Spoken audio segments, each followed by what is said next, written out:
¿Cómo están chicos? Muy buenas tardes. Lo que vamos a ver a continuación es el tema de lubricación. Para esto vamos a hablar un poco sobre lo que es la tribología. Básicamente la tribología es esa ciencia que hace el análisis, el estudio de los lubricantes. Hablamos de lubricantes en términos generales porque pueden ser aceites, pueden ser grasas, ¿no? Hace el análisis de las propiedades que estos deben tener de acuerdo a la fricción que tienen algunas piezas, ¿no? Que entran en contacto al momento de trabajar. Entonces la tribología es lo que nos permite ver el tema de todo lo que es el análisis de aceites lubricantes, ¿ya? Como estamos hablando de aceites lubricantes, hay algo que es muy importante acá, que es la procedencia, ¿no?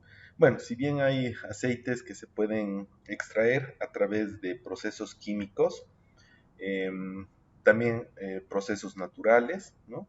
En base a materia prima natural. Y por otra parte, eh, está el tema de los hidrocarburos, ¿no? O sea, el petróleo. El petróleo, ustedes saben, ¿no? De dónde proviene. Proviene de millones de años de degradación de los desechos de los animales, ¿no? En este caso de los dinosaurios, de los restos fósiles de los dinosaurios, que posteriormente se han convertido en petróleo, ¿no? Entonces, esta materia prima permite posteriormente, gracias a un proceso de refinado, obtener lo que es un aceite. Entonces, estamos hablando de un proceso, ¿no? Esto que estamos viendo ahora es a grandes rasgos, no quiere decir que de manera estricta esto se cumpla en todas las refinerías, por si acaso, ¿no? Pero es para que tengan idea más o menos en qué consiste lo que es el refinado. Básicamente, para el refinado tienen depósitos eh, que son como hornos y otros que son condensadores, o sea, ya también para lo opuesto, ¿no? Para el tema de enfriamiento. Entonces tenemos una primera etapa que se la conoce como destilación atmosférica, en donde entra el crudo de petróleo, eso lo estamos viendo por acá, en donde entra el crudo de petróleo, perdón, ahí está, entra el crudo de petróleo al horno, este calienta y posteriormente nos bota, no son desechos, son residuos, lo que correspondería a asfaltos y materia prima para asfaltos, ¿ya? Después de aquí bota, ¿no? Hacia el ambiente algunos gases como el metano, etano, se puede sacar ya de acá lo que es la gasolina, el queroseno, algunos combustibles ya, ¿no? Y al final, bueno, algo que nos interesa es que después de este horno nos bota lo que se conoce como bases lubricantes. Después tenemos el siguiente proceso que también es un horno que se lo conoce como destilación al vacío. Es un horno que trabaja a 350 grados en donde al momento de calentar bota lo que son gases y gasóleos al vacío y bota después aceites básicos ligeros, básicos medianos y básicos pesados, ¿no? De aquí nos bota estos tres tipos de aceite y estos tres tipos de aceite se van a distintos puntos, ¿ya? O sea, distintos puntos continuando el proceso de refinación. Una vez que entra esto, tenemos el otro proceso que es extracción por solventes, en donde se utilizan algunos químicos para seguir refinando, ¿no? Para seguir sacando algunos elementos que no queremos que tenga el crudo de petróleo, ¿no? Entonces se meten algunos solventes y de eso sale lo que son aromáticos, polares, azufres, compuestos de nitrógeno y sale también lo que a nosotros nos interesa, que es la base lubricante mejorada. La base lubricante mejorada entra al siguiente proceso que es de extracción por cera en frío. Es un condensador básicamente que trabaja de menos 10 a menos 20 grados. Son temperaturas bastante bajas. Se le va a añadir algunos solventes y vamos a seguir retirando algunas impurezas que no queremos que tenga este aceite base. Entonces sale lo que se conoce como básico sin cera. Después entramos a la última etapa que se la conoce como hidrofinalizado, en donde entra este básico sin cera y sale lo que nos interesa. El aceite base grupo 1 Este IB quiere decir índice de viscosidad de 80 a 120. Se van a acordar de esto. Aceite base, ¿no? Grupo 1, índice de viscosidad de 80 a 120. Esto es el grupo 1 más que todo porque hay distintos grupos de aceites base, ¿ya? Puedo tener aceites base que sean sintéticos, semisintéticos, que sean hechos en base a semillas, o sea, de forma natural. Esto que dice grupo 1, básicamente indica de que este aceite base es derivado del petróleo, ¿no? Entonces, el grupo 1 es generalmente para ese tipo de aceites base, ¿ya? Los aceites lubricantes tienen básicamente distintos tipos de etapas, ¿no? O formas, por así decirlo, ¿no? Tienen una etapa que es líquida, la otra que es semisólida, que es la grasa que conocemos, y la otra que es sólida. La sólida tiene algunas aplicaciones bastante interesantes. Generalmente se utiliza en máquinas bastante grandes, donde las máquinas al momento de introducir la grasa comienza a triturar y crea como un sello hermético más o menos, ¿no? Para que no entren suciedades y otras cosas. Entonces crea como una especie de sello, ¿ya? Tenemos distintas normas, la norma SAE, la norma API, ¿no? Que son normas, incluso la ISO, ¿no? Son normas que nos permiten identificar distintos tipos de lubricantes. La ACTM es otra norma que en realidad permite hacer el testeo de los lubricantes, ¿no? Para ver si, por ejemplo, yo digo, este lubricante sirve para rodamientos, ya, la CTM agarra, hace pruebas en rodamientos con este lubricante y dice, sí, está bien, correcto, esto es para rodamientos. Entonces, la CTM es una norma, ¿no? Que permite elaborar procedimientos de verificación del estado del aceite, ¿no? Después de eso, tenemos algunas características, ¿no? Las características básicas de los lubricantes consiste en controlar la fricción, controlar el desgaste, corrosión, son como refrigerantes, controlar la temperatura, la contaminación y transmitir potencia, ¿ya? En el tema del control de la fricción, lo que hace básicamente el lubricante es crear una capa de separación entre dos superficies, entre dos piezas, ¿no? Crea una capa de separación. Y en esta capa de separación decimos control de la fricción, porque en realidad, y esto miren, es lo que deteriora al lubricante, es lo que hace que se desgaste, es la aparición de lo que se conoce como fuerza de corte, ¿ya? Estas dos, asumiendo esta pieza de acá, esta pieza de acá, son dos piezas mecánicas. Esta va a comenzar a deslizarse de izquierda a derecha y esta de acá, cuando este se deslice a la izquierda, va a ofrecer un poco de resistencia, ¿no? Es la forma de reaccionar de esta pieza. Entonces, si este tira para este lado, la otra como reacción va a tirar al lado opuesto. Y de por medio tenemos aquí el lubricante. Entonces, si yo agarro un pedacito de ese lubricante, en ese lubricante va a aparecer una fuerza de este lado, otra fuerza de este lado. Y lo que estamos haciendo es aplicar esfuerzos de corte en el lubricante. Eso es básicamente uno de los elementos que deteriora al aceite. Y bueno, a cualquier lubricante, ¿ya? Entonces, es básicamente para eso, ¿no? Separamos superficies en movimiento. El tema de la corrosión es, de forma natural, el aceite base tiene propiedades anticorrosivas. Entonces, sí es muy importante de que eh, tengamos las piezas lubricadas. Al margen de que ustedes saben, se puede llegar a meter por el tema de humedad o algún otro motivo un poco de agua, ¿no? En el sistema. Entonces, el lubricante tiene esa propiedad de emulsificar, o sea, de deshacer esas partículas de agua, ¿no? El tema de control de la temperatura, y bueno, esto de acá se debe al tema de que funciona como refrigerante lubricante, entonces ayuda bastante a controlar el incremento de temperatura de las piezas, ¿ya?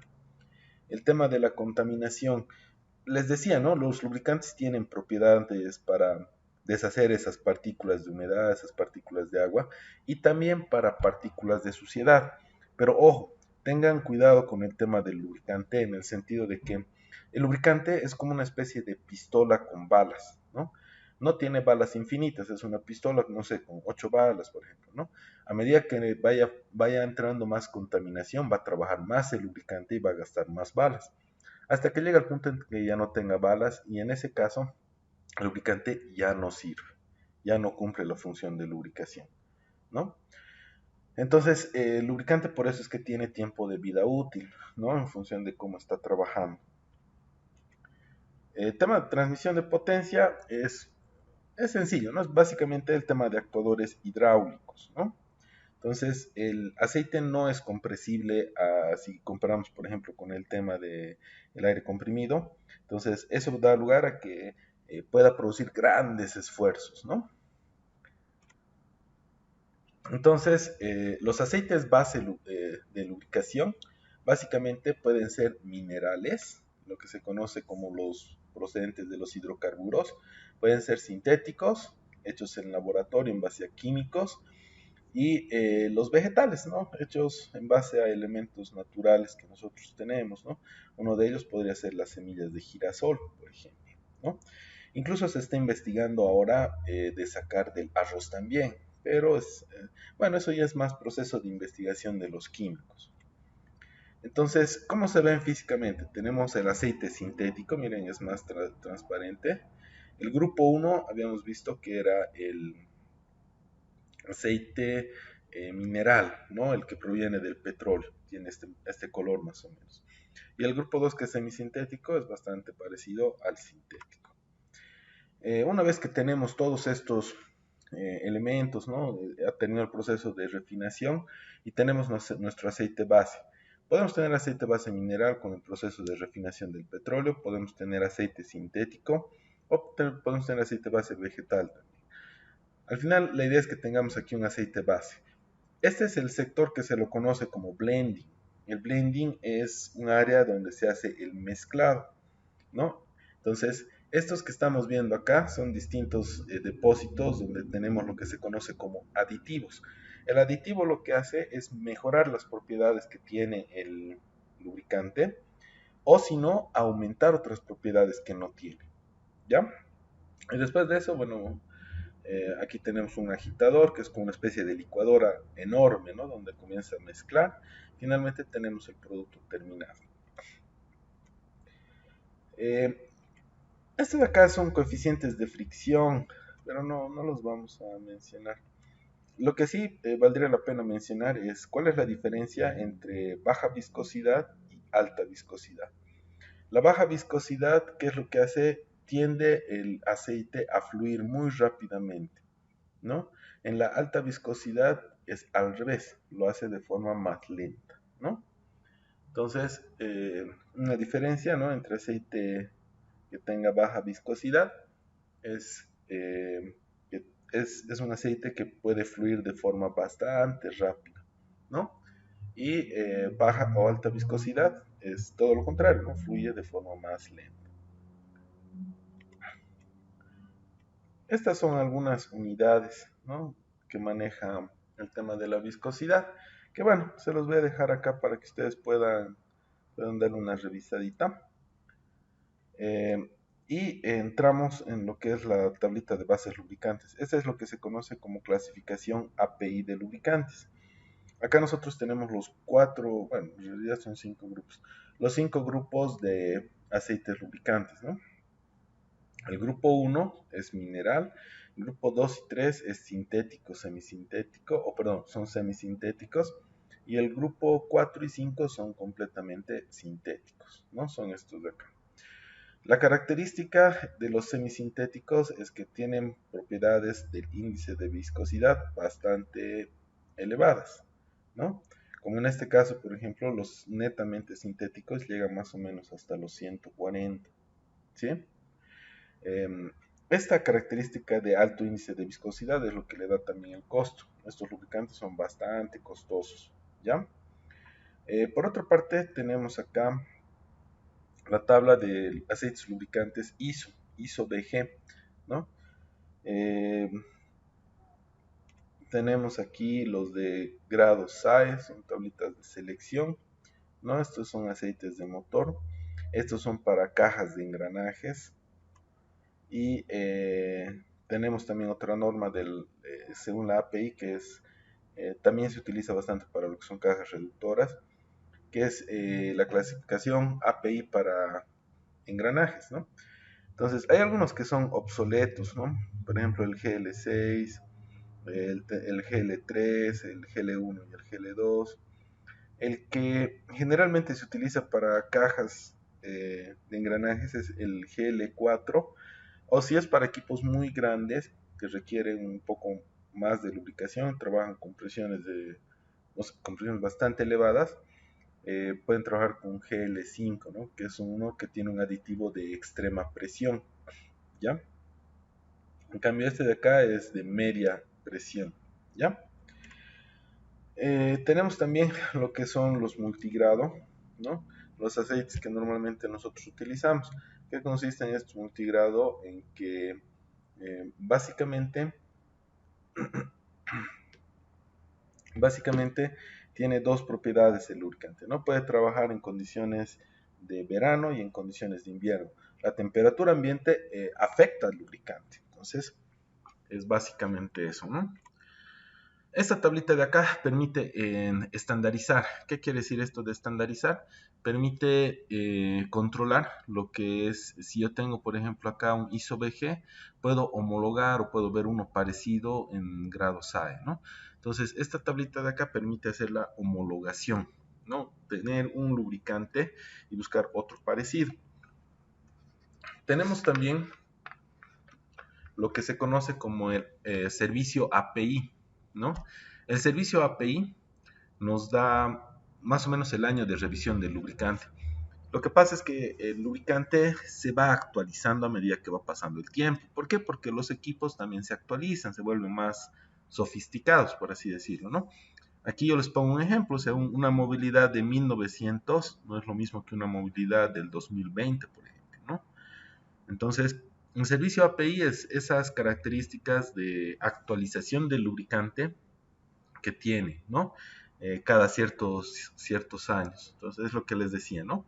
La última revisión es la SN, ¿no? Es para los equipos más modernos.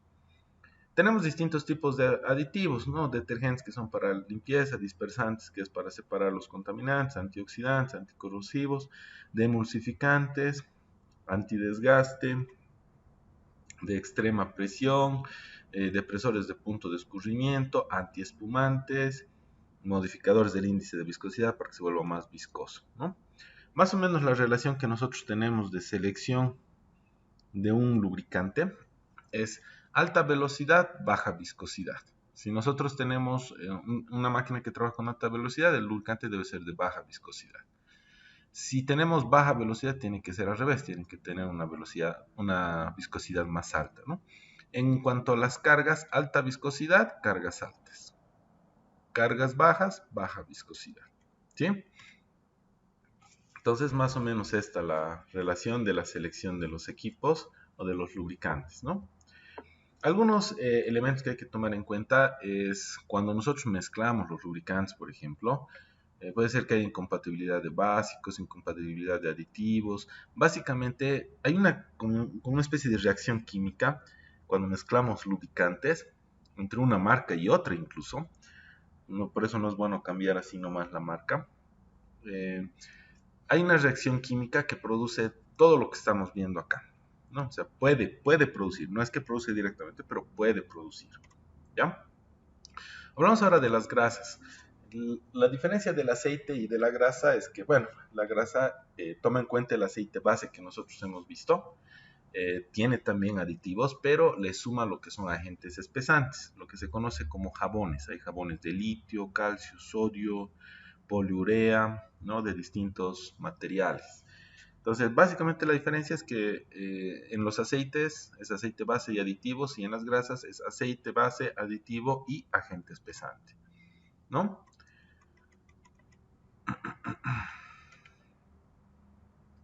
Esto que estamos viendo ahora es lo que se conoce como el grado de consistencia NLGI. Es lo que nos ayuda a medir la consistencia que tiene la grasa de acuerdo a la aplicación. O sea, hay grasas que son muy fluidas y hay otras que son durísimas, ¿no? Entonces el grado NLGI nos permite determinar cuál es la aplicación más o menos del lubricante, ¿ya? Por otra parte,